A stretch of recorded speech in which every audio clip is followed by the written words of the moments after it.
franco desejo Sim. de fazer com que essas mulheres pretas entendam a importância da história delas. E aí meu pai passa do estado de coma para um estado vegetativo. Ele ficou aí para frente 10 anos, praticamente, em estado vegetativo. Então a gente pode pensar, né, que eu estava ali com meus 13, quando ele faleceu eu tinha 23, porque essa era a minha regra até esse momento. Não, eu seguro, não choro, eu tô contra, eu vou fazer e eu vou acontecer, e eu vou resolver e nós vamos. E eu começo a minha vida adulta com esse lugar, sabe? Essa mulher que não chora, ela segura, ela vai e dá.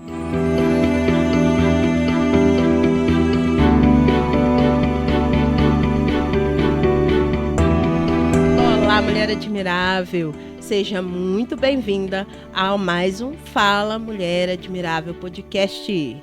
Meu nome é Samantha Carvalho, sou terapeuta e educadora emocional e estou aqui para contribuir com mulheres que querem se tornar protagonistas da sua história, para terem uma vida mais leve, próspera, assertiva e otimista. E hoje nós estamos com o quadro Mulher Admirável em Foco. Isso mesmo, o quadro onde nós trazemos mulheres incríveis para contar seus desafios, contar um pouco da sua história e nos dizer em que a educação emocional e o autoconhecimento permitiram com que elas vencessem esse desafio, certo? E hoje nós estamos aqui com uma mulher incrível, incrível. E nós temos o pedido de sempre lembrar de falar para aquelas pessoas que não conseguem nos ver, mas nos escutam. Então, eu sou uma mulher preta, estou com um casaco verde, uma roupa com várias cores, certo? Tenho os olhos pretos, meu cabelo é preto e está com as pontas douradas, porque eu sou dessa, certo? Tenho em torno de 1,77 m.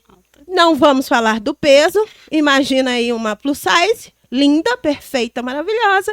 E estamos aqui hoje para mais esse podcast incrível, ok? Vou apresentar então a nossa convidada. Nasci na madrugada de 31 de março de 1990, em Belo Horizonte, Minas Gerais. Jéssica de Jesus Lopes Martins. Sim, Jéssica com Y e K. Aham. Sou bastante curiosa e apaixonada por animais, principalmente os seres humanos. Acredito em um mundo melhor, no poder da empatia, do autoconhecimento e, sobretudo, do amor.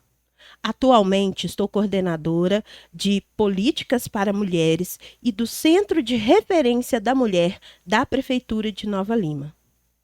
Graduei-me em Direito pela UFMG, além de ser integrante da rede Espere, Escola de Perdão e Reconciliação do Grupo Mulheres do Brasil, da rede RMBH, Rede Metropolitana de Enfrentamento à Violência contra Meninas e Mulheres de Belo Horizonte e do CONDIM, Conselho Municipal de Direitos da Mulher de Nova Lima. E após alguns anos como praticante de yoga, tornei-me professora da prática pela Ananda Marga Unidade de Belo Horizonte. Também sou uma eterna aprendiz da comunicação não violenta e estar em constante busca de manter a comunicação não violenta como minha forma de expressão no dia a dia. Atualmente frequento a Sociedade Espírita Maria Nunes, onde ajudo a facilitar alguns encontros de estudo. No nível familiar, sou parceira do Sandoval, filha da Cirleia e irmã da Bárbara. Da Bárbara Barbarella, que é a Barbarazinha. Madrasta da Maria Cecília e tenho muitos e muitos parentes. Nota-se, muitos parentes. Amo música, pipoca, batata, tenho alguns diários e prefiro ler vários livros ao mesmo tempo. Tenho a dança como uma das formas de expressão do meu ser. Então, com vocês, Jéssica! O nome dela é Jéssica. Eu já falei pra você. Cantar. Não, e eu sou da década de 90, então isso faz todo sentido. Me fala, você deve passar muito por isso, né? A pessoa ouve seu nome e canta pra você. O nome dela é Jéssica. Não, e agora, mais recentemente, foi substituído por... Já acabou, Jéssica? É verdade! Exatamente. Hoje em dia o pessoal fala, já acabou, Jéssica? Já acabou, Jéssica? Primeiro, gratidão, Samantha, por estar aqui. Eu acho que você já sabe disso, eu vou reforçar. O nosso encontro é um encontro de almas, então, assim, é muito bom ter essa oportunidade. Mulheres admiráveis, é muito bom estar aqui com vocês. Eu espero que eu possa contribuir um pouquinho, que a gente possa ter uma conversa que flua, que seja boa para todas nós. E eu acho que vai ser uma oportunidade excelente. Maravilhoso. É maravilhoso estar aqui com você. Sim. Principalmente porque eu tenho enfrentado uma dificuldade em trazer as mulheres pretas aqui, sabe? Nós estamos aí em em franco desejo Sim. de fazer com que essas mulheres pretas entendam a importância da história delas e Sim. trazê-las aqui nesse podcast, né? Então fica aí o meu apelo a você, né? Você, mulher admirável preta, vem pra cá contar a sua história. Venham. Venham pra cá contar a sua história, certo? Eu tô te esperando. Vem. Excelente. Jéssica, então vamos começar. Sem mais delongas, conta pra gente um desafio que você passou e como a educação emocional e o autoconhecimento te ajudaram a vencer esse desafio. Olha, Samantha, eu vou começar falando assim, que pensar em um desafio nessa vida que a gente tem hoje foi muito difícil. Eu falei, um desafio, pode ser vários, mas eu acho que eu vou citar talvez o que eu acredito ser mais determinante assim da minha história, e aí é bom que eu consigo contar um pouquinho desse desenvolvimento da minha vida e como esse autoconhecimento fez a grande diferença, tá bom? Vamos lá. Eu venho de uma família, você já me apresentou basicamente, né? Eu sou filha da Cirleia, irmã da Bárbara e filha do Hélio. O meu pai, aos 13 anos, quando eu estava com 13 anos, meu pai adoeceu. Ele começou com dores de cabeça, assim, que a gente não compreendia o que estava acontecendo. E essas dores de cabeça foram se agravando, era ali finalzinho do ano, sabe? Tipo assim, tá quase nas férias. Uhum. E aí, infelizmente, como muitos homens, ele falou, não, é só mais um pouquinho, tá quase chegando, tá quase dando, vamos lá, vamos segurando. E essas dores de cabeça foram se agravando, o pessoal começou a aplicar remédio na veia e ele foi segurando até o ponto que a gente chega no Natal, dia 24, né, aquela véspera ali de Natal. E aí, de repente, o meu pai não consegue ir pra ceia de Natal. E a ceia de Natal na minha família é algo muito simbólico, sabe? A ceia de Natal. Família grande, isso, né? Que a gente passa o ano organizando. Isso. E eu lembro, assim, né? Ali com meus 13 anos, do meu pai falar, não dou conta de ir. E aí eu acho que, sabe quando você entende que tem uma coisa muito grave acontecendo? Uhum. Fomos pro Natal, somente eu e minha irmã. Minha mãe ficou em casa com ele. E no dia seguinte, dia 25, ele finalmente vai pro hospital. E dessa entrada no hospital, o meu pai entra em estado de coma, inicialmente. Buscou-se um tratamento, esse tratamento demorou para ser descoberto de fato o que estava acontecendo. Hoje em dia a gente sabe que foi uma meningite, só que como tudo isso demorou para ser descoberto, ele foi tendo consequências, foi se agravando, e aí meu pai passa do estado de coma para um estado vegetativo. Ele ficou aí para frente 10 anos praticamente em estado vegetativo. Então, a gente pode pensar, né, que eu estava ali com meus 13, quando ele faleceu eu tinha 23, quando ele adoeceu a minha irmã tinha 6, quando ele faleceu ela tinha 16. A minha mãe tinha 33. 33. Não, perdão, naquela época ela tinha 33, mas tá certo, 33. E aí, quando ele falece, ela tem 43. E aí, são 10 anos da vida onde que essa é uma condição real. Né? Inicialmente ele fica no hospital praticamente uns 3 meses. Depois de 3 meses, quando os médicos percebem que aquele estado é um estado permanente, eles encaminham ele para casa. E aí aquela passa a ser a nossa realidade.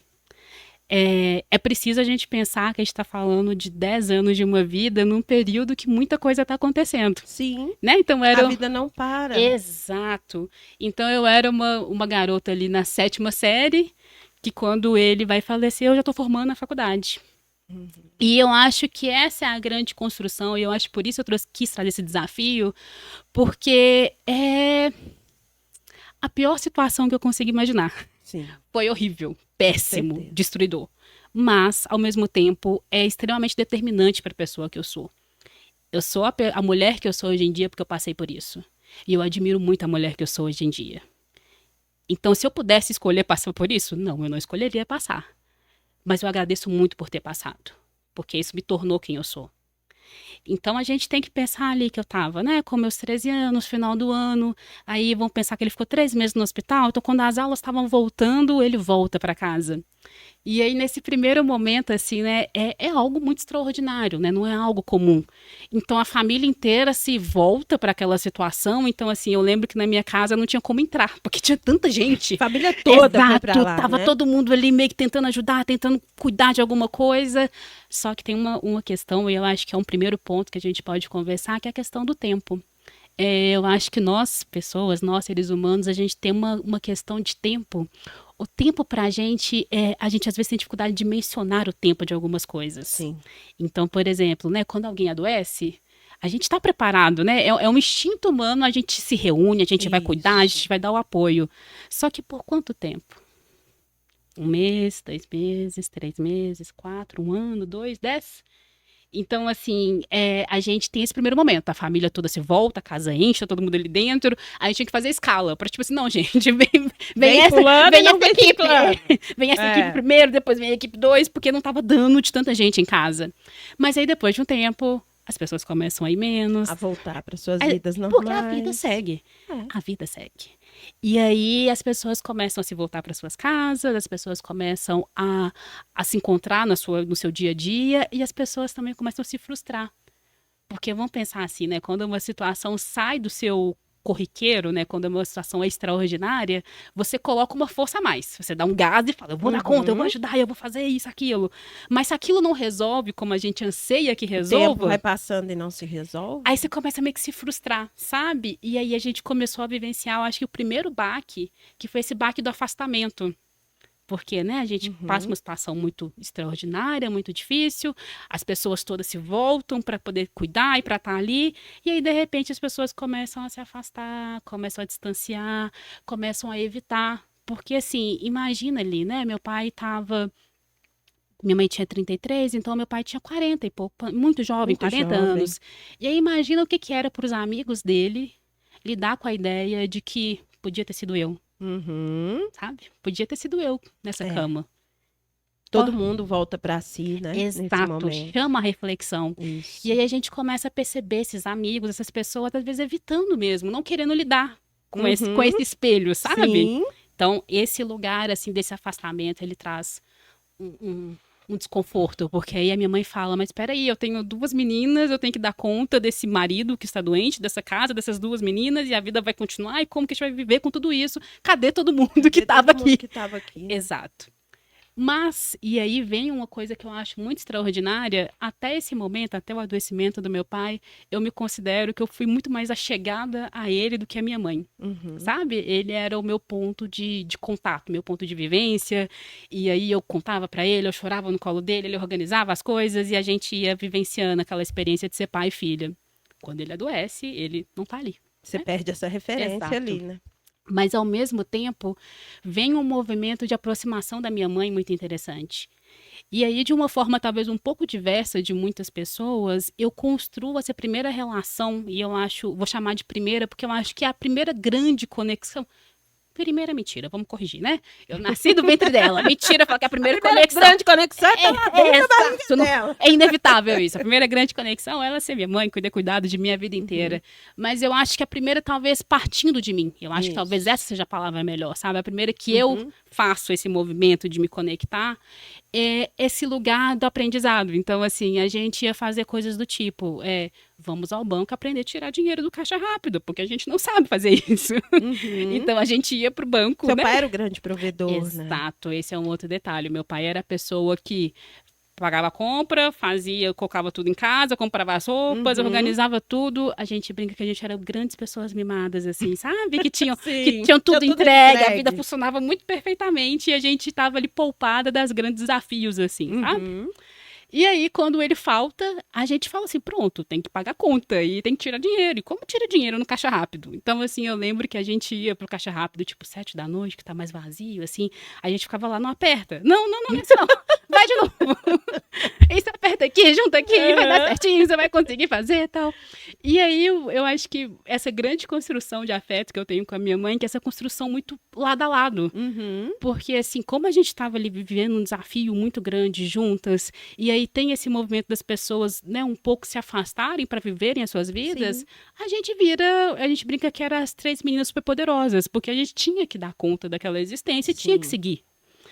Então, assim, eu acho que esse lugar dessa aproximação da minha mãe é muito belo, sabe? É muito gostoso. Uhum. A minha irmã, como eu estava comentando, ela era uma menina de 6 anos. Uma criança. Exato.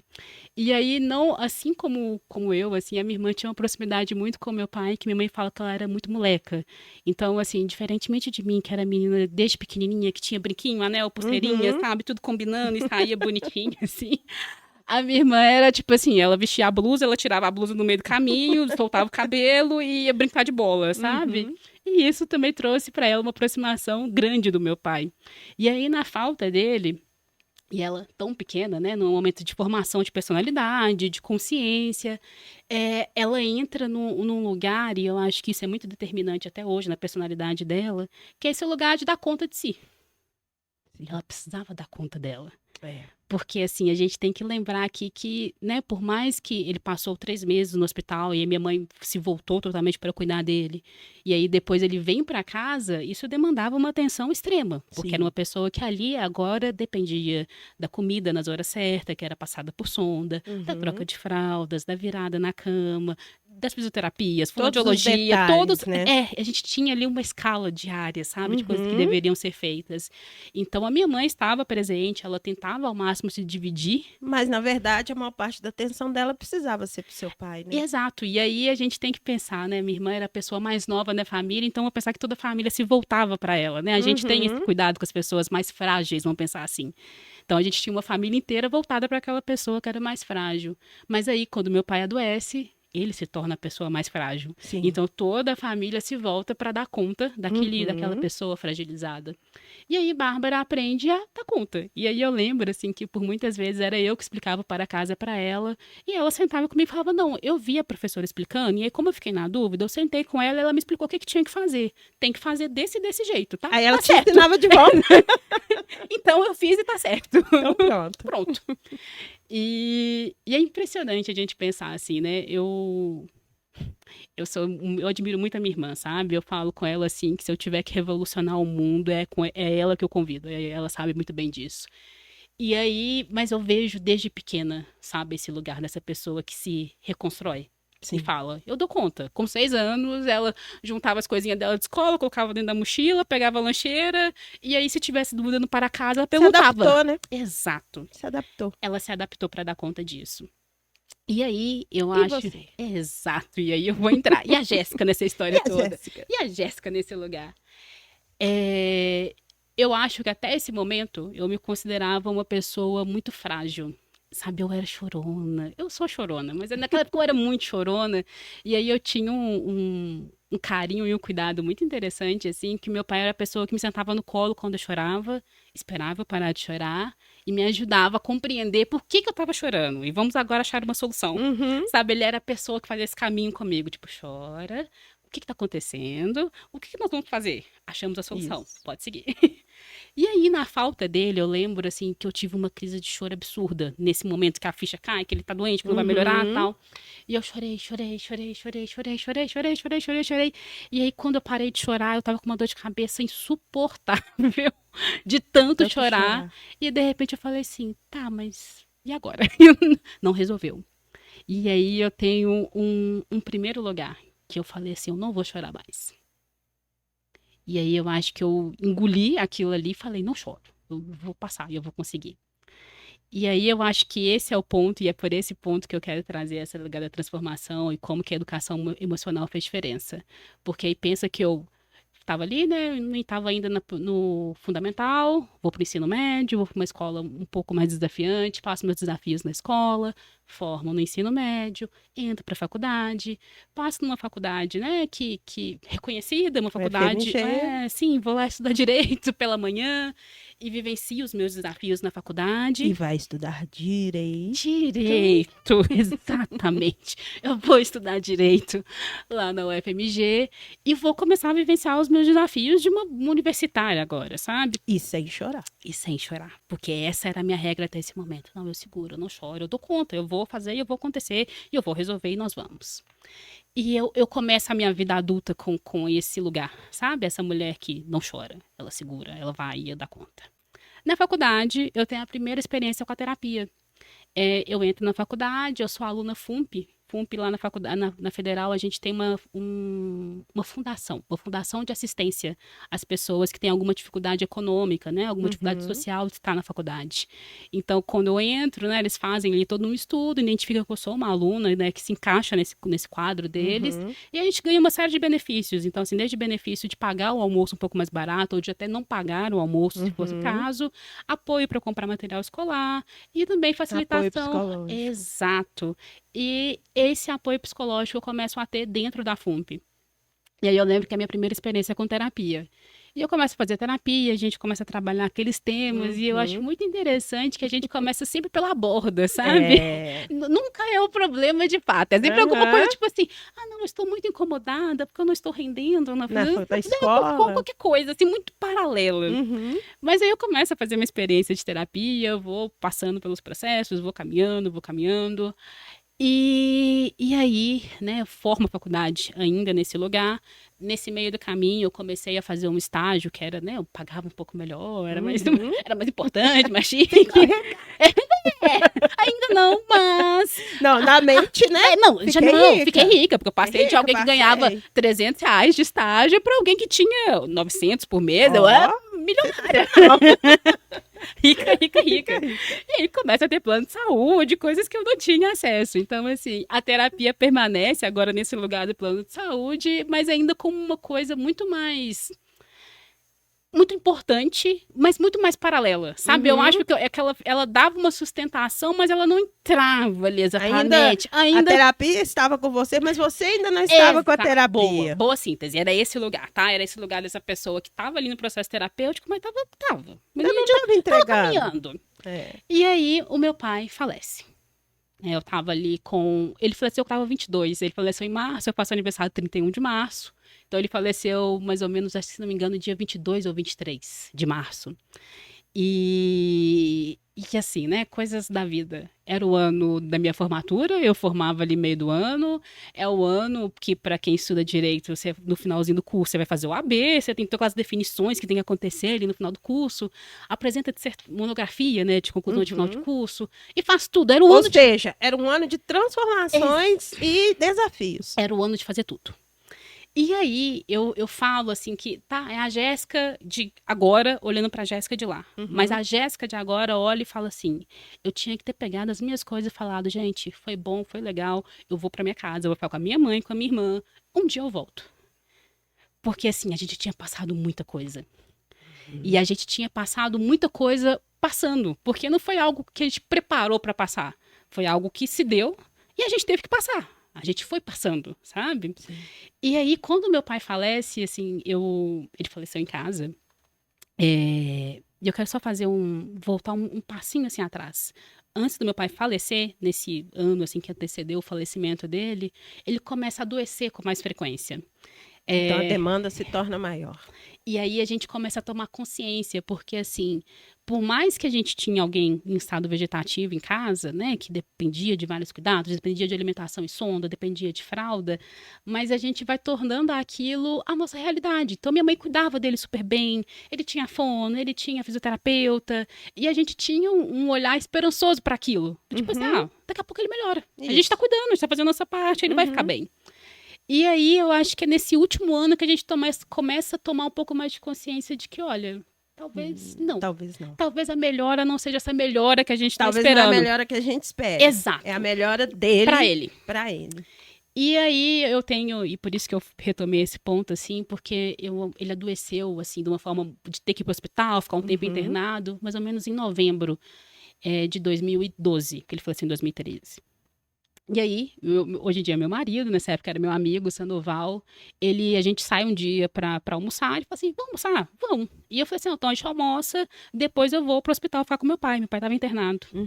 E aí ele me chama pra almoçar. E a gente almoça, bate papo, ri, conversa e tal. E aí, de repente, ele...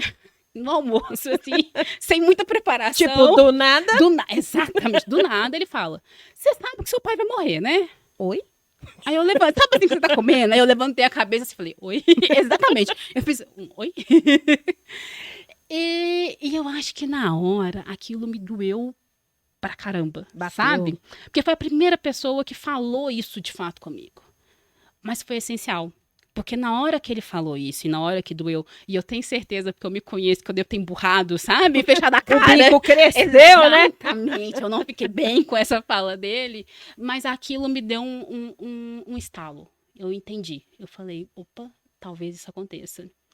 E aí, por uma questão mesmo de sobrevivência mesmo, eu acho que a gente tinha, e a gente, eu tô falando eu, minha mãe, minha irmã, a gente tinha entrado no modo do tipo, a gente cuida do seu pai da melhor maneira possível, para ele viver da melhor maneira possível. Sim. E ele vai melhorar. Ponto. Era a nossa... Era a meta. A meta, sabe? Tipo assim, isso tava aqui e a gente ia caminhando desse jeito.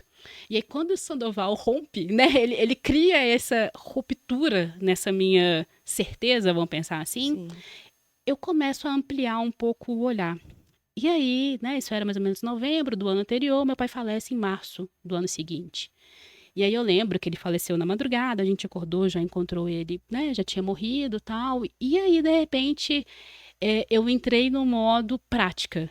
Eu lembro de sentar assim, né? Primeiro acalmar minha mãe, que ficou muito agitada, e aí aquela coisa de vai acalmando, tal, como lidar com a minha irmã, porque ainda era muito jovem ainda, onde que vai, fica aqui, vai pra lá, o que que faz? E aí quando eu consegui meio que cuidar das duas, eu lembro que eu sentei, eu peguei um caderninho desse tipo e fiz uma lista. Eu preciso avisar para fulano, ciclano, beltrano, eu preciso ir no cartório, eu preciso escolher uma roupa, eu preciso comprar um jazigo. E eu fiz uma lista. Olhei pra lista e falei, isso daqui eu posso pedir pra outra pessoa fazer, isso daqui eu vou me... Delegou. Exato. E assim, comecei a ligar. Eu falei, oi, tudo bem? Então, você pode avisar pra fulano, beltrano, ciclano, que meu pai faleceu? Jéssica? Meu pai faleceu. Você pode fazer esse aviso pra mim? O velório vai ser tal hora, tal hora. Tal... Sim, eu consegui conduzir. Resolvi esse dia desse jeito. E sim, né? Ainda nesse dia a gente enterra ele de fato, a gente recebe várias pessoas da família e acabou esse dia. E acabou esse momento. Aquela pessoa a qual a gente dedicou. Exato. Você lá proativa, acaba. Não, essa ainda segura mais um tiquinho. Pouca coisa, ainda não? Vai chegar essa hora. Tá chegando. Tá chegando. Mas aí a gente sustenta, entrega meu pai. Por uma coincidência da vida, a gente tinha um casamento de família imenso no dia seguinte. Então a gente enterra meu pai numa sexta-feira, vamos pro casamento no sábado. Porque já estava acontecendo o casamento, a minha tia fala, não, eu vou desmarcar. Eu falo, jamais, vamos manter o casamento. E foi importantíssimo, porque assim, a gente teve família, mas a gente não estava recolhida no espaço da nossa casa. A gente estava num sítio maravilhoso, cercado de muita gente, com música, coisas acontecendo.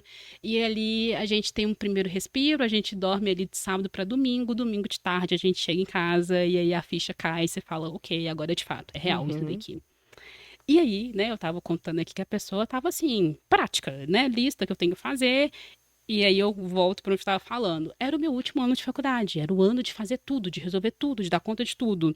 E aí eu entrei no modo, vou fazer tudo e tudo junto ao mesmo tempo. Então eu fui fazer o AB, eu fui tirar a carteira de motorista que eu ainda não tinha tirado, eu estava nessa época sendo promovida no emprego, então eu estava caminhando com isso. Eu fui fazer tudo junto ao mesmo tempo. Eu falei, eu vou dar conta, vou resolver, o mundo vai assim. E aí as coisas começaram a não funcionar. Aí o mundo começou a falar, então, talvez você precisa dar uma reduzida. E aí o primeiro sinal para mim foi que eu comecei a fazer a prova, né, de direção, então passei na legislação de primeira, super bem e tal, fui para direção. Fiz direção uma vez, não deu. Prova de direção 2 vezes, não deu. Eu falei, gente, não tô acostumada com isso, tá? Eu passei na faculdade primeiro, como assim? Não tô entendendo esse lugar. Mas ok. Veio a AB, passei na primeira etapa. Segunda etapa, eu agarrei por coisa de 1/10. Não, peraí, não tô preparada para isso. Como assim essas coisas estão começando a não funcionar? Fui apresentar a monografia da faculdade, não saiu. Eu não conseguia escrever, não saía a monografia, não ia pra frente, não passava. E eu falando, gente, mas o que é isso? E você estava em terapia? Eu continuava em terapia, tá? Mas assim... Você estava indo, mas ainda indo na continuava terapia. Aquela história. Pensa que a pessoa que ia pra terapia é a pessoa que sentou e fez uma lista, delegou no dia que o pai faleceu, tá? Então era essa pessoa que ia pra terapia. Estava indo pra terapia. Exato. E aí eu começo a ver as coisas começando a falhar. E eu falo... tá estranho, eu não tô acostumada, não é o meu ritmo, não é assim que eu tô acostumada a lidar com as coisas. E aí a coisa vai chegando num nível de agravamento, assim, eu não consigo passar na prova de direção, eu tento a OAB mais uma vez, aí eu passo, tá? Pelo menos essa parte a gente resolveu. Resolveu. Mas não consigo defender A vida não flui. Exato, a monografia não sai, eu tento um ano, não sai, tento de novo, não sai, não combino com o orientador, o texto não tá bom, não saía. Até que chega num ponto que o pessoal do meu trabalho, eu estava nesse trabalho, eu fui estagiária, fui contratada e tal, eles vêm para mim e falam, Jéssica, a gente está reorganizando, né, o escritório e, infelizmente, assim, como você ainda não defendeu a sua monografia, você ainda não pode ser advogada. Porque eu já tinha o AB, mas eu não tinha o diploma. A bomba foi jogada. Então, infelizmente, a gente vai ter que dispensar você. Foi muito bom. Você era, inclusive, eu tinha sido preparada para assumir o escritório, mas não vai dar. Eu vou para casa. E eu lembro que esse processo de ir para casa, sabe? Assim, eu fui trabalhar e, assim, essa dispensa aconteceu ainda pela manhã. Então, eu tava indo para casa no horário que eu nunca tinha ido para casa, porque eu trabalhava o dia inteiro, ia para casa de noite. Aí, de repente, assim, tudo parecia muito estranho, sabe? Eu indo para casa 11 horas da manhã, 10 e pouco da manhã. E aí eu lembro de ir no ônibus, assim, olhando com a coisa estranha e tal. E aí eu cheguei em casa. Minha mãe tava em casa e eu entrei, assim, né? A casa da minha mãe tem 2 andares, então eu abri a porta. Minha mãe já assustou, porque, tipo assim, né? Que você não tá falando que casa 11 horas da manhã. Ela nunca passa mal? Nunca chegou em casa esse horário. E aí, de repente, eu subo a escada, assim, a escada pareceu muito maior do que ela sempre foi. E eu falo, mãe, me demitiram. E aí, assim, as coisas são como elas têm que ser, assim. A minha mãe teve uma percepção muito fantástica naquela hora, porque, assim, ela assustou muito também. Mas ela falou, tudo bem, acontece. Assim, ela conseguiu fazer parecer uma coisa muito normal. Sabe, muito tranquila. E isso foi muito bom, porque eu tava muito assustada com tudo aquilo. E aí, a planejadora ainda sempre fala, não, então tá, então já que eu fui demitida, então eu tenho... ela ainda tava aí. É lógico. Eu ainda tenho 3 meses de seguro-desemprego, então nesses 3 meses eu vou fazer minha monografia completa, termino, apresento a monografia, volto a trabalhar, mando o currículo para o escritório e fiz um planejamento, acertei tudo no papel e a vida vai seguir. Só que aí plano de saúde acaba, né? Então a terapia parou. Nesse momento, a terapia parou. E aí eu vou começando a lidar com esse lugar das coisas que acabaram. E eu fico em casa, né? Depois de uma vida inteira, né? Porque por mais que quando meu pai adoeceu, eu ainda ficava muito mais em casa, porque eu ainda tinha 13 anos, mas já tinha escola, já tinha os compromissos. Boa parte do dia na rua, né? Exato. E aí, assim, pela primeira vez eu volto para casa, ficar o dia inteiro em casa. E aí eu falo que foi uma coisa muito fantástica, porque eu falei desse primeiro contato com a minha mãe, que foi esse lugar dessa coisa de nós duas vamos dar conta do mundo, vamos aprender a mexer nas coisas, vamos aprender a dar conta da nossa vida. E aí nesse segundo momento eu descubro ela como mulher. Porque a gente tomava café da manhã junto, a gente sentava, ia falar, e aí, a vida, como que foi? Ela foi me contar dos namoradinhos dela, de como as coisas se construíram, como eu conheci meu pai, como que foi aquilo. A gente começou a ter tempo. Então, assim, a gente começa a ali bater um papo, né? E vai conversar, e eu vou falando, caraca, essa mulher é muito legal. Como assim? Mãe? Sabe? Muito bom. E aí vem o segundo lugar, tá? E a mulher forte, planejadora, tá acabando. Tá chegando a hora dela, ela vai cair. Mas ainda assim, os planos não funcionam dessa forma que eu tinha feito. Passa 3 meses, eu ainda não tinha feito a monografia, as coisas ainda estavam agarradas. Eu estava começando a conhecer minha mãe, e aí tem um detalhe, tá, gente? Essa Jéssica, até esse momento, ela tinha um plano que eu falo que era ser advogada de aeroporto. Sabe assim, gente, vocês vão imaginar aquela mulher executiva, com uma saia lápis, exato, linda no aeroporto, puxando aquela mala de rodinha, sabe? Ela vai caminhando de salto alto pelo aeroporto, assim. Era meu planejamento. Eu falava, cara, eu vou ser essa mulher. Aí eu vou chegar na minha casa no final do dia, eu vou ter minhas comidas todas separadinhas, assim, congeladas, eu vou pegar uma comida ótima. Exato, uma comida deliciosa, eu vou colocar para esquentar, enquanto eu sirvo um vinho e vou tomar um banho.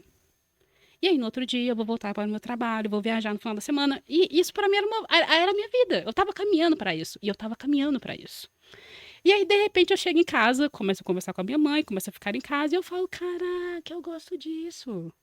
Eu gosto. Esse mundo novo é legal. Eu gosto de ficar em casa, eu gosto de fazer bolo, eu gosto de ficar batendo papo, eu gosto de ter tempo, porque assim, até esse momento eu não tinha tempo, a minha vida era tipo, sai de manhã, faculdade, depois vai pra trabalhar, Sim. depois do trabalho faz curso, academia, volta pra casa, dorme de novo, era esse ciclo. Eu falo, caraca, eu adoro ter tempo, eu adoro tomar café da manhã tranquila, conversar, bater um papo, fazer minhas coisas, era muito legal. E aí começa meio que esses planos muito certos, de novo, as certezas começam a se romper. Uhum. E aí eu falo, eu ia falar palavrão, tá? Mas perdão, gente, fudeu. O que vai sobrar disso daqui? Vou resumir pra gente acabar. Um dia eu sentei e eu chorei. Chorei. Não que eu não tivesse chorado antes, tá? Eu chorei no dia do falecimento do meu pai, chorei, mas assim, o choro era muito contido, sabe? Era aquele chorinho, assim, sabe? Chorei. Um choro já pensando o que tinha que fazer amanhã. Exato, a prática, tipo assim, já pensando, chorei, ok, vamos lá, continua, prossegue. Isso. Não, mas aí nesse dia eu choro desesperada, assim, eu choro, desmonto. E eu descubro, caraca, é muito bom chorar. Perfeito. Foi muito legal isso daqui, porque e aí vem, talvez, a síntese desse momento, eu acho que a educação emocional me ensinou e foi a grande sacada. Quando eu endureci, naquele momento que meu pai adoeceu, e eu falei, eu não vou chorar, eu endureci. E eu passei, como um trator, por tudo que veio. E eu fiz muita coisa assim. Eu entrei para uma faculdade difícil, eu passei por um curso difícil, eu conquistei estágios bons, eu conquistei um emprego interessante, eu fiz muita coisa sendo esse trator que endureceu. Só que quando eu endureci, eu escondi também o que eu tinha de mais legal em mim. Porque o que eu tinha de mais mole, vamos pensar assim, também não passava. Também ficava contido ali. Então, por exemplo, eu tinha relacionamentos horríveis. Relacionamentos amorosos, nesse caso. Sim, porque se você é dura, são duros com você também, né? E eu era prática. Eu chegava assim, quando eu conheci Sandoval, e quando eu o conheço, eu já falo, caraca, esse é o meu marido. Eu tinha meta pra ele, assim, ó, em 3 meses você me pede namoro, Uau. em 6... E ai, se você se sair do meu planejamento. Em 6 você vai conhecer minha família, em 4... funcionava assim na minha cabeça, sabe? Ela era prática e dura. E aí, de repente, quando eu me permito chorar e eu volto a chorar, eu falo, caramba, olha que legal essa pessoa, sabe? E aí, interessante, né? Que por mais que eu tenha endurecido, eu tinha relances dessa pessoa. E eu vou usar o termo mole entre muitas aspas, tá, Frágil. gente? Frágil. Essa fragilidade. Essa mulher frágil que também estava ali precisando aparecer e sair.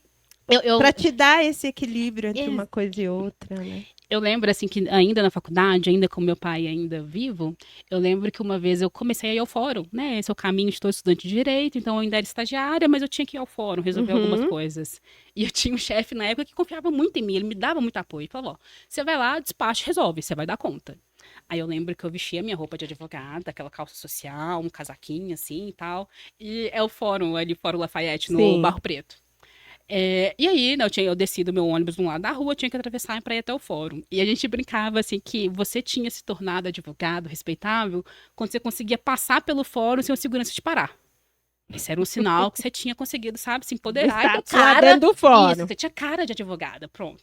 E aí eu lembro que eu desci do ônibus, assim, né, e eu coloquei ali... Sabe Crazy in Love da Beyoncé? E aí eu comecei a andar. Ótimo. Aí eu fui atravessando a rua, tal. Aí eu fui indo. Aí na hora que chegou ali no meio, né, no passeio ali, do meio no canteiro? Isso, no canteiro da Augusto de Lima ali. Aí de repente eu vi uma borboleta. E a borboleta foi vindo. Aí eu olhei assim, olha a borboletinha. E falei alto. E aí, de repente, eu tive a certeza que por 10 segundos eu tinha saído do meu lugar de mulher forte, empoderada, que estava entrando no fórum. E aí eu fui, respirei fundo, falei, não, Jéssica, não é assim. Guarda não isso pode daqui, agora. segura, empodera de novo, passa. Entrei no fórum, despachei. Mas por que eu trouxe esse lugar? Essa pessoa estava ali. Mas eu tinha aprendido a esconder ela e a conter ela. E aí, quando eu vou para casa, eu vou chorar, não consigo fazer dissertação, e as coisas estão acontecendo, e eu tô agarrada com tudo aquilo. Eu começo a lidar com outras coisas. Eu vou começar a estudar sobre amor.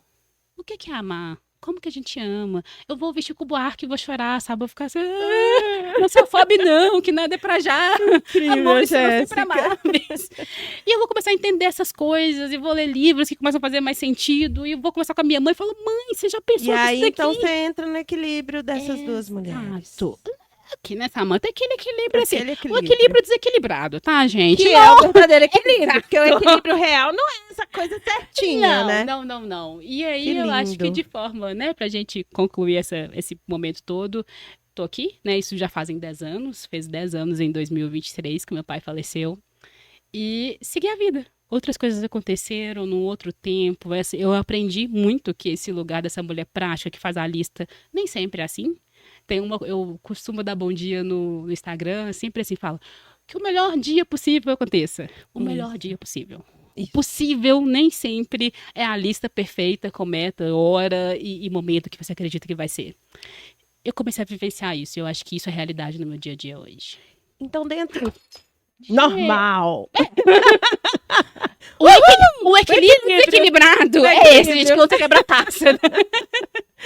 Então, dentro disso que você falou, Sim. que recado você deixa aí para a mulher admirável que está nos ouvindo e nos vendo? Por favor. Olha, Samanta e mulheres admiráveis que estão me ouvindo. Assim como essa taça que eu acabei de quebrar aqui, meu coração tá disparado, tá, gente? Não acreditem que tá tudo normal, mas a gente volta para aqui. Quando a Samanta me provocou sobre a frase, eu comecei a pensar, falei, cara, que frase que eu quero deixar, sabe? Eu acho que eu não tenho uma frase exata, mas eu quero deixar uma reflexão. O que acontece, gente? Eu acho que a única coisa que não pode deixar de estar na vida é você. O meu pai adoeceu. E ele adoeceu em prol de tentar construir uma família melhor, de deixar uma casa excelente, boas escolas. E ele deixou tudo isso. Eu, minha mãe e minha irmã, a gente vive uma vida boa em condições financeiras, em condições sociais, porque ele fez um esforço absurdo para isso. Mas ele não tá aqui. Ele esqueceu dele. E ele não vai voltar. Ele passou. A gente ficou. A minha vida, a vida da minha mãe, a vida da minha irmã continuou. Então, se eu pudesse deixar uma reflexão aqui para vocês, eu acho que seria isso, sabe? Eu acho que, por vezes, a gente tem que escolher um pratinho para deixar cair. Uma taça para quebrar, sabe? Porque tem hora que não vai dar para segurar tudo. E quando não der para segurar tudo, é importante que você fala o que eu abro mão para eu poder me segurar, para eu permanecer. Porque é a única coisa que não pode ficar fora. Ai, que delícia. Gratidão, gratidão. Assim, nossa, sem palavras. E eu acredito que eu sinto muito aqui pela sua perda e eu acredito que, sim, ela foi um transformador da sua vida, mas por tudo isso também, você já veio essa mulher muito maravilhosa, forte, poderosa e que agora entende o tanto que a sua fragilidade te empodera também. Exato. É o poder da vulnerabilidade. Gratidão, poder da vulnerabilidade. Gratidão. Eu que agradeço. Conta para as mulheres admiráveis aonde elas podem te achar nas redes sociais. Ótimo, gente. Nas redes sociais eu sou @partilhar com você, tá? Sem acento. Isso. Ali é meu Instagram, é onde eu partilho as coisas boas e nem tão boas da vida. Sensacional. Sim. Gratidão mais uma vez, mulher admirável. Gratidão por você ter ficado aqui conosco. Essa história linda da Jéssica. Pensa sobre isso que ela falou. Pensa se você está olhando para você o necessário, o suficiente, para que você possa continuar aí com a sua família, com seus filhos, certo? E eu espero você aqui no nosso próximo Fala Mulher Admirável. Meu nome é Samanta Carvalho, o meu arroba é @Samanta Carvalho Terapeuta. E um grande beijo e um abraço de coração com você. E até o nosso próximo podcast.